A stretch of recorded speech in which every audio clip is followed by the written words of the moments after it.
पंढरपूर शहरापासून अवघ्या काही मिनिटांच्या अंतरावर खर्डी नजीक आमच्या साईनंदन रिसॉर्टच्या माध्यमातून आम्ही घेऊन आलो आहोत एक सर्व सोयी सुविधांनी युक्त निसर्गरम्य वातावरणातील निवासी कॉटेजेसची सोय।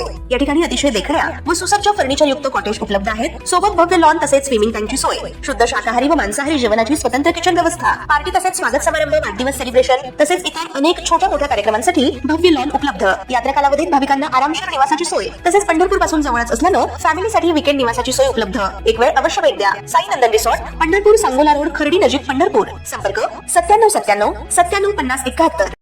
पुणे शहर पुन्हा एकदा खुनाच्या घटनेमुळे हादरलंय।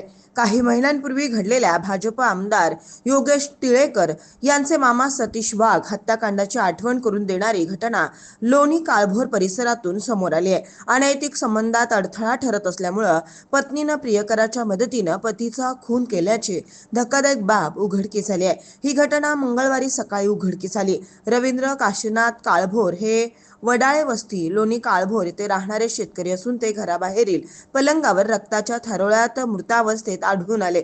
या प्रकरणी माहिती मिळताच लोणी काळभोर पोलिसांनी घटनास्थळी धाव घेत तपास सुरू केला।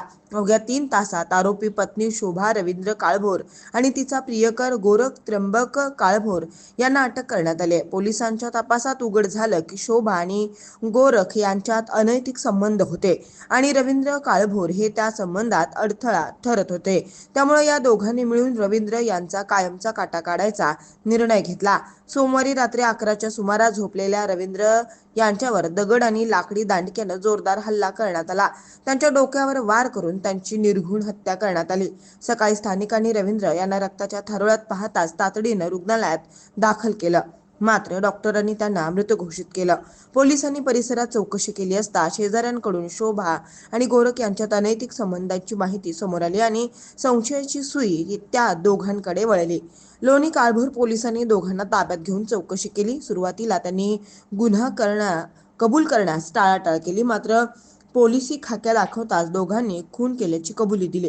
त्यांनी सांगितलं की पती त्यांच्या संबंधात अडथळा ठरत असल्यानं त्याला संपवायचा निर्णय घेतला।